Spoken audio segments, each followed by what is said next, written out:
Greetings, ladies, gents, ladies, gents, all that good stuff. There's no real way to talk about this, but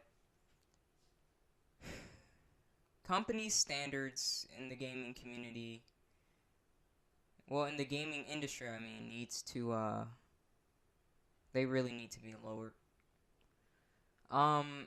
So we all know about Activision firing, over, I think, 600 people.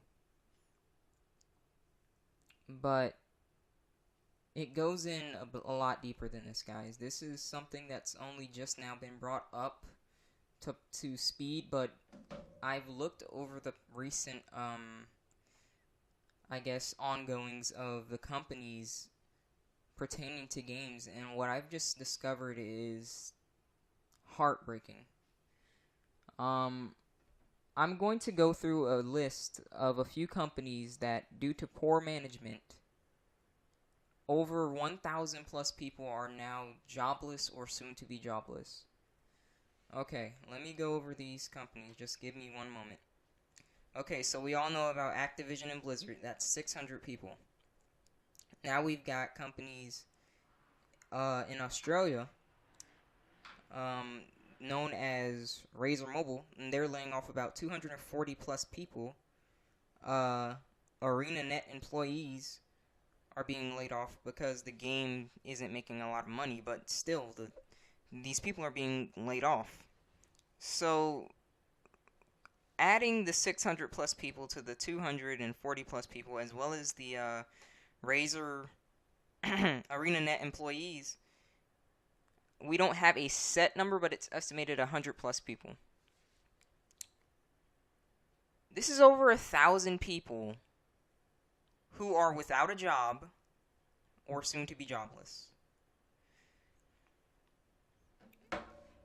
Now, I didn't intend to talk about this, but when I found out about so many companies just laying off workers,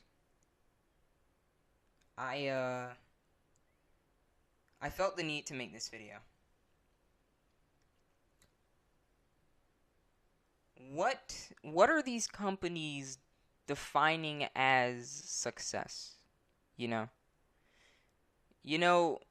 I really think about it, when we go to Activision and the Blizzard thing, these people were making record numbers of profit, and they laid off 600 people.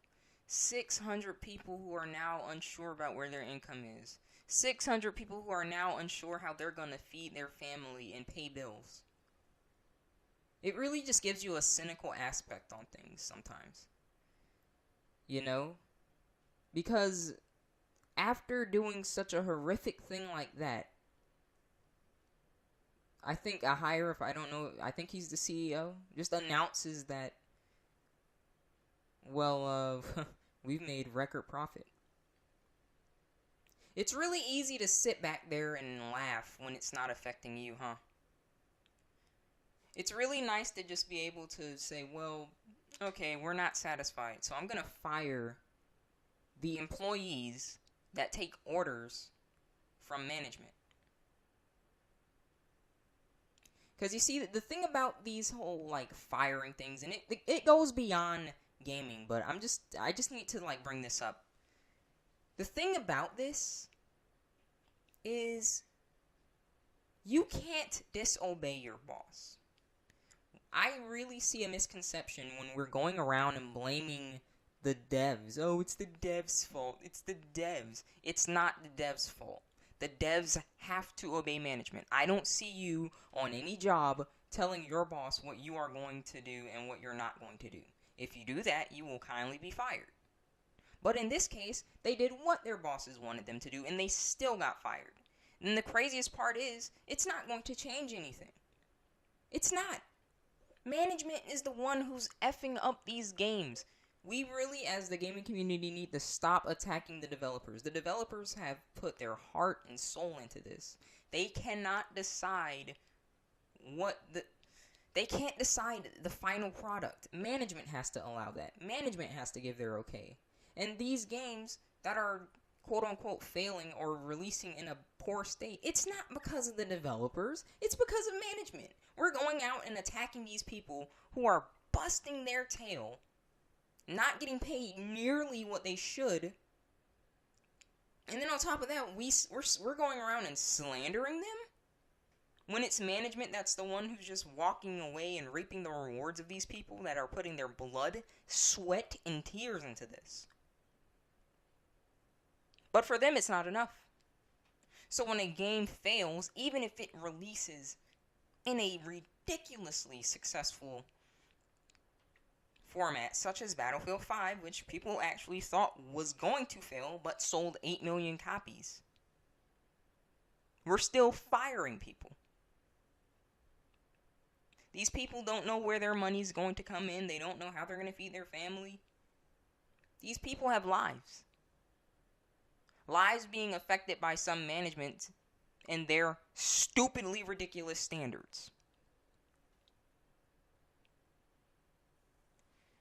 You know, when I sit back and I look at the gaming community, I don't really look at the microtransactions. I don't look at the games being released bad and whatnot. I just think, how horrific is it to spend your life aspiring to do something amazing as create a video game? Give players the experiences that you had when you were a child. Improve upon it tremendously with the amount of technology that we have at our disposal nowadays. And how heartbreaking, how gut-wrenching is it to sit there and have to watch all of your hard work just go down the drain because some higher-up told you to. Have to be forced to cut corners and release some half-finished product that you're going to continue to add what should have been there day one because some higher-up said, well, we'll just make sure that this thing is stupidly monetized. And then, when it's all said and done, 99% of the freaking players who play the darn games don't even realize that it's not your fault.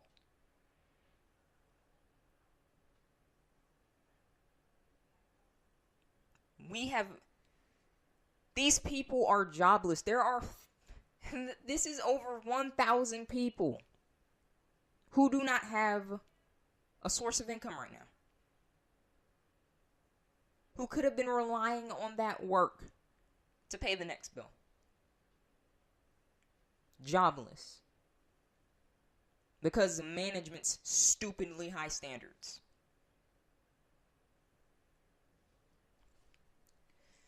Guys, I don't know. I don't know what the heck's. I don't know what to say. This whole situation of attacking developers for bad releases, we need to stop it. We need to take this crap to the head. Period. Because I'll be honest, the thing about it, guys, is you can attack the developers and you can say it's the developers' fault, but I'll tell you what. If they're listening to somebody, and they have to listen to somebody, and that person has absolute control over the direction that that game is developed in and what its final product is going to be, whose fault do you really think it is? You really think it's the person who can't give their say and input, and even if they can, they don't have the final say? You really think it's their fault? It's completely not the dude that has absolute control over the project. Oh no, it's not the person that is going to decide the final product. How much effort they are going to allow to be put into that. How much monetization they want in the game. Oh no, it's not them, it's the developer.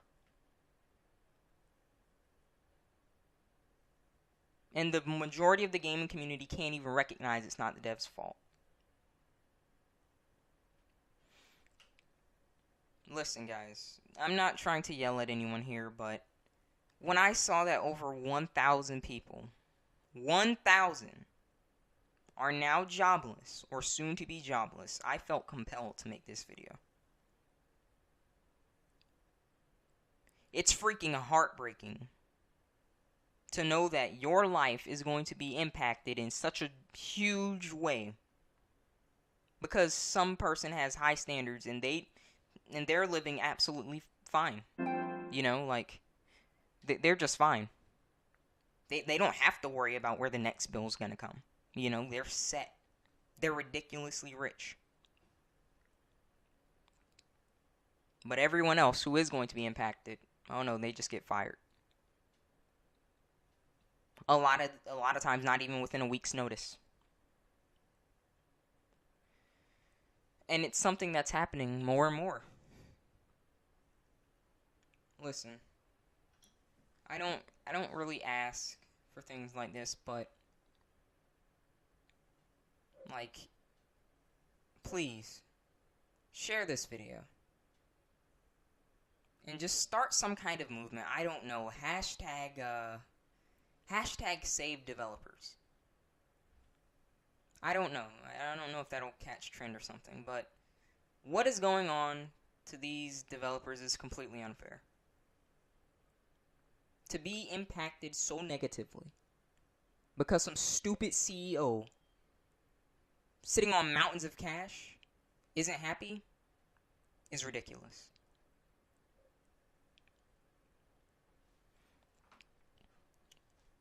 I'm done, guys. Rate the video what you think it deserves. Tell me what you want to see in the future in the comments below. And I'll see all of you in the next video. Take care.